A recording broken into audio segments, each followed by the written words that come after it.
Bienvenue sur Radio Gaston.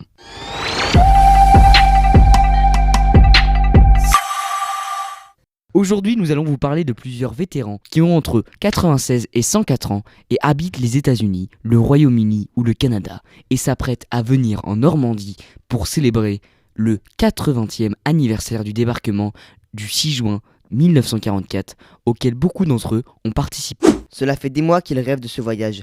Ils ont revu les cartes de Normandie, pointé les sites à visiter ou à revisiter, et puis ils ont préparé les valises, pliant leurs uniformes, rangeant leurs médailles. Leurs proches confient qu'ils ne vivent plus que pour ça, et tremblent qu'un incident quelconque, chute ou maladie, ne vienne contrarier le projet.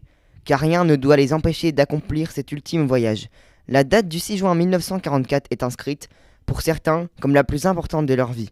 Ils ont donc toute leur place aux cérémonies du 80e anniversaire du D-Day.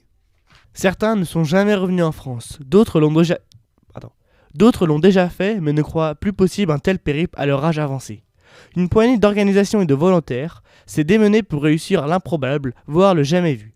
Le voyage vers la France de 250 centenaires et quasi-centenaires bien décidés à commémorer tous ensemble l'opération Overlord. Cette offensive qui brisa le mur de l'Atlantique et entraîna la chute du Troisième Reich. Vous n'imaginez pas l'accueil qu'on leur réserve, s'enthousiasme Fabienne Manteca, principale du collège Charles Létaux à Bayeux, dans le Calvados, qui recevra un groupe d'Américains. Plus de 700 enfants vont les traiter en héros. Ce sera une journée extraordinaire.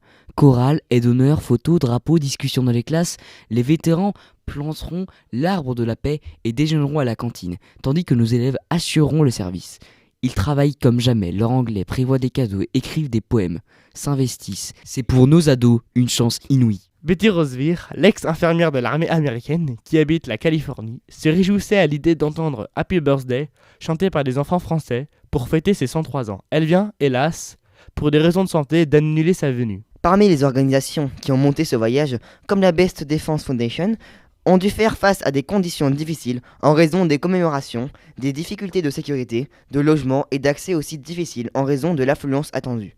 À l'approche du voyage, en France, les téléphones de Donny Edwards, créateur de la BDF, et de son épouse Catherine, ne cessent de sonner. Les vétérans appellent de tous les coins d'Amérique. Ici, c'est la famille de Ben Miller, 99 ans, dont le planeur s'est posé en haut d'Utah Beach dans la nuit du D-Day.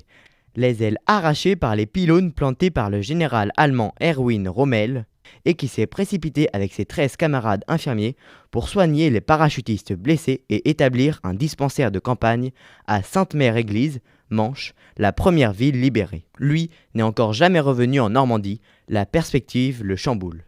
Nous espérons que ce podcast vous aura plu. N'hésitez pas à nous faire part de vos remarques. À bientôt pour de nouveaux podcasts sur Radio Gaston.